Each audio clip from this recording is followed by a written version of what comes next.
This is Chip Maxwell, and you're listening to the Retire Smart podcast with David Brooks. In today's guest episode, we welcome for the first time our resident authority on all things Medicare, financial advisor Miles Morrissey.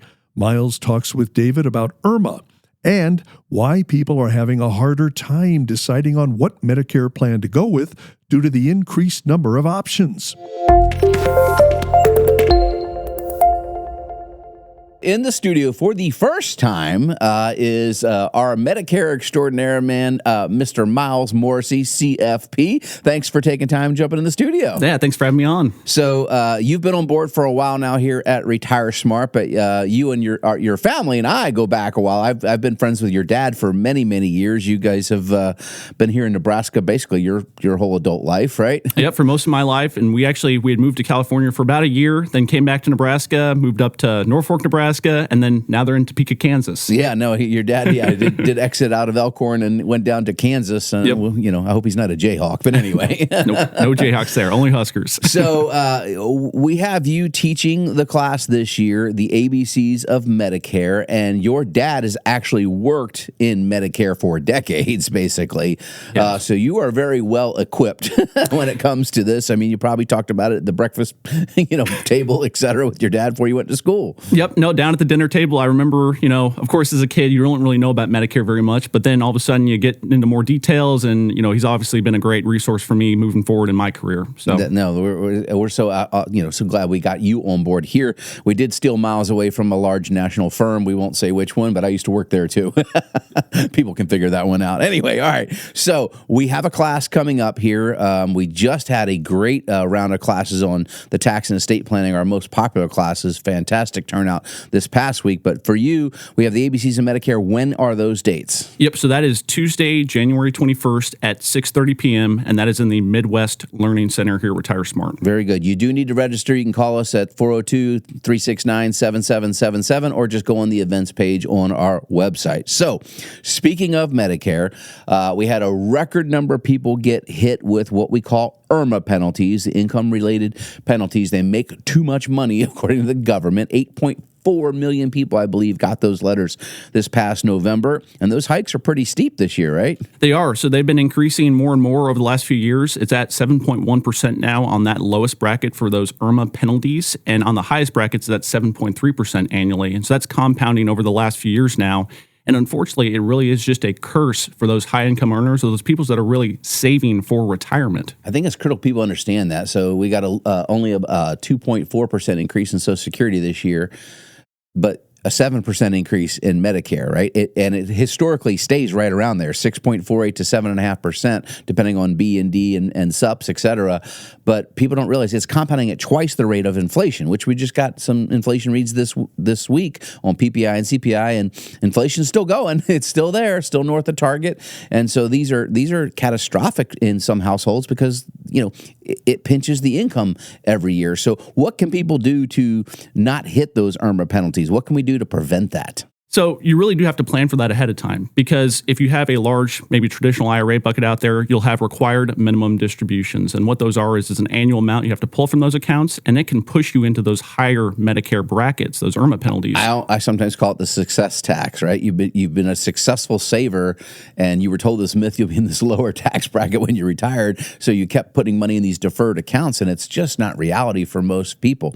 So I think it's really important. We need income for retirement, but people need to realize there's what's called Medicaid or Medicare eligible income and non-eligible income. So there are sources of income you can draw, and it could include Social Security that will not trigger the IRMMA penalties. But as you said, you have to understand how the rules work, how to lay out that income and pre-plan for it so that you can potentially have all the income you want, but never incur one of these penalties. And again, that takes planning, and you cover this in the class, I assume, right? We do, yep. So we cover how to plan for that, how to maybe avoid that, and sometimes in some cases it actually makes sense to hit some of those Medicare brackets as well. But again, that is specific on your situation, and so that's something we can always plan for in our classes as well. Well, I think that's really smart. Now, one of the things you sent an article to me prepping for this show this week that just talks about how, the one thing is there's a lot of choices we have to make when it comes to Medicare, right? So there's 4 main parts, and you're kind of using 3 together, or you're using 2 together typically, right? So C and D are either going together on the what I call the pay later side, or you're using A, B, and D together on the pay now side, if you will. And I love we got some graphics up here. Choice overload, as you kind of call it, the article references, because people have no clue all the choices they're going to make and how it's going to affect them. And it's not just about, hey, what's the lowest premium, right? What is this going to cost me? It's what does it really cost you? Taxation, out-of-pocket expenses, and coverages in-network, out-of-network, et cetera. You're going to cover all that in the class, right? Yeah, so a lot of those basics, and again, that's where we want to start at, is what are the basics of Medicare? What are the options available to you? Because having those choices and understanding what your options are will help guide you towards choosing the right path for your financial health and for your physical health as well. And I think merging those together is so important, again, to get that choice down. Well, and I think what's critical, too, is when we step onto Medicare, it's very different the way most people have insurance administered their whole life through group plans, typically through work. So typically if there's 2 members of the household, one person is getting the plan and the spouse is covered. When you go into Medicare, it's individualized. So you could make very different choices, and you should, based on your particular medical coverage, what you need. And that's really important people understand. You can't just, we both chose, ABC Company's Medicare Advantage plan.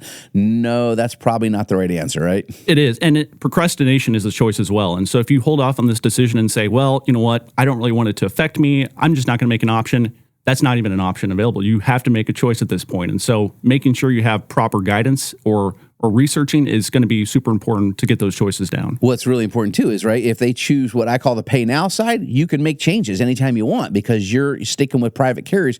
If you go on the Medicare Advantage side, which is very popular because it's often advertised as 0 premium or free, you can't switch unless we get to what's called open enrollment, right? Yep, open enrollment periods, which are going to be starting at the beginning of the year. And then also when you turn age 65, you can actually choose up to 3 months before age 65 or 3 months after age 65 as well. And then we just actually got done with our annual election period, which started back in October through December. So there's a few options available to you, but again, it's making that choice and actually understanding your options. And we just hit the deadline this week on January 15th. You could have you basically had a redo too. I didn't like my choice, but that's come and gone now, basically. So anyway, again, if you're out there, if you're 64 years old, have not yet start to get educated, this would be the class for you. Or if you're already 65 and want to know what your choices are for the coming years, I highly recommend you attend this class. We'll have this class. We do it, I think, once a quarter is the plan this year until we get into season. We do it a couple more times during the open enrollment season. But again, when will this class be? So this will be Tuesday, January 21st at 6:30 p.m. And again, that's in the Midwest Learning Center here at Retire Smart. All right, but you do have to call to register. All right, we are out of time for this segment. Miles, thank you so much for stopping into the studio. Thank you so much for having me.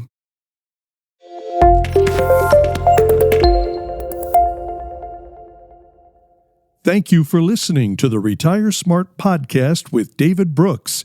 If you want to learn how to generate lifetime income, reduce your tax bill, and maintain your lifestyle in retirement, visit retiresmartpodcast.com. And make sure to subscribe to keep up with new episodes every week.